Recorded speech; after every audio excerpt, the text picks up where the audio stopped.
প্রত্যেকটা পুরুষ যদি, প্রত্যেকটা যুবক যদি মেয়েদের সৌন্দর্য অর্থাৎ রূপের দিকে না তাকিয়ে মেয়েদের দিনদারিতার দিকে তাকাতো, তাহলে প্রত্যেকটা মেয়ের ওই রূপচর্চা বাদ দিয়ে দিনদারিত্ব বেড়ে যেত। এরকম ভাবে প্রত্যেকটা মেয়ে যদি বিয়ের সময় টাকাওয়ালা পুরুষ না চাইতো, দিনদার ছেলে চাইতো, তাহলে এই মসজিদের কাতারগুলি যুবকদের দ্বারা ভরে যেত। ঠিক। এমনি ভাবে যুবকদেরকে স্ট্রং হতে হবে, যুবকদেরকে দিনের জন্য কাজ করতে হবে, ইসলামের জন্য কাজ করতে হবে। আর কিভাবে ধনী হওয়া যায়, কিভাবে 2টা টাকা ইনকাম করা যায়, সেই দিকে যুবকদের চিন্তা চেতনা থাকতে হবে। চাকরি নো, নেভার। চাকরির জন্য কখনোই কষ্ট করতে হবে না, চাকরি চাইবে না, চাকরিকে না বলো, ব্যবসাকে হ্যাঁ বলো। উদ্যোক্তা হও। আজকে তোমার সম্মান নাই সমাজে। কেন সম্মান নেই? কারণ তুমি চাকর, তুমি চাকরি করো, চাকরি করার পর মাস শেষে কয়েক টাকা বেতন পাও, শেষ, এনাফ, আর কোনো খবর নেই। আর যদি তুমি চাকরি বাদ দিয়ে ব্যবসা বাণিজ্য করো, তাহলে তোমার দাম বেড়ে যাবে, তোমার মায়ের কাছে তুমি সর্বশ্রেষ্ঠ সন্তান হয়ে যাবে, তোমার স্ত্রীর কাছে তুমি সর্বশ্রেষ্ঠ স্বামী হয়ে যাবে, তোমার সন্তানের কাছে তুমি সর্বশ্রেষ্ঠ বাবা হয়ে যাবে।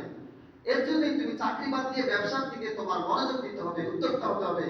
দারিদ্রতা তোমাকে ছেয়ে যাবে, কিন্তু তুমি দারিদ্রতার দিকে ভ্রুক্ষেপ করবে না।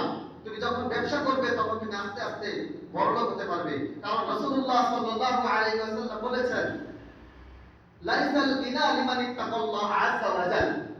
ধনী হও না, ধনী হতে কোনো সমস্যা নেই যদি তোমার ভিতর তাকওয়া থাকে। আল্লাহ তাআলা বলেন, ইন্না আকরামাকুম ইনদাল্লাহি আতকাকুম। তোমাদের মধ্যে আল্লাহ তাআলার কাছে সবচেয়ে সম্মানিত হচ্ছে তারা যারা কি করে মনের মধ্যে সর্বদা আল্লাহ তাআলার ভয় রাখে। এর জন্যই বলতেছি, দারিদ্রতার ব্যাপারে মহানবী সাল্লাল্লাহু আলাইহি ওয়াসাল্লাম কি বলেছেন? কাদাল ফাকরু আইয়াকুনা কুফরান, কাদাল ফাকরু আইয়াকুনা কুফরান। দারিদ্রতা মানুষদেরকে কি করে? দারিদ্রতা মানুষদেরকে ঠেলে দেয় কুফরের দিকে, ঠেলে দেয়। অতএব তোমার দারিদ্রতা থেকে বেঁচে থাকতে হবে। হযরতে মুহাম্মদুর রাসূলুল্লাহ সাল্লাল্লাহু আলাইহি ওয়াসাল্লামের প্রিয় সাহাবী হযরত আলী রাদিয়াল্লাহু তাআলা আনহু বলেন যে, যদি কোন মানুষের নামও থাকতো দারিদ্রতা, থাকতো, তাহলে আমি তাকে হত্যা করে ফেলতাম। এর জন্যই দারিদ্রতা বাদ দিতে হবে। দারিদ্রতা বাদ কখন দিতে পারবে? যখন তোমরা চাকরি ছেড়ে ব্যবসার দিকে মনোযোগী হও।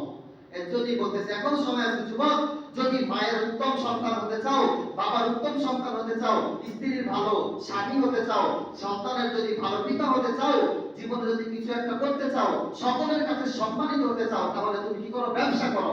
চাকরির দিকে কখনোই ভ্রুক্ষেপ করো না। চাকরি একটা গোলামি, এই গোলামি করবা না। একমাত্র গোলামি করবা একজনের, তিনি হচ্ছে তোমার আমার রব আল্লাহ পাক রব্বুল আলামিনের। ঠিক কি না? ঠিক। সর্বদা আল্লাহ তাআলার গোলামি করবে। ওয়া আখিরু দাওয়ানা আনিল হামদুলিল্লাহি রাব্বিল আলামিন।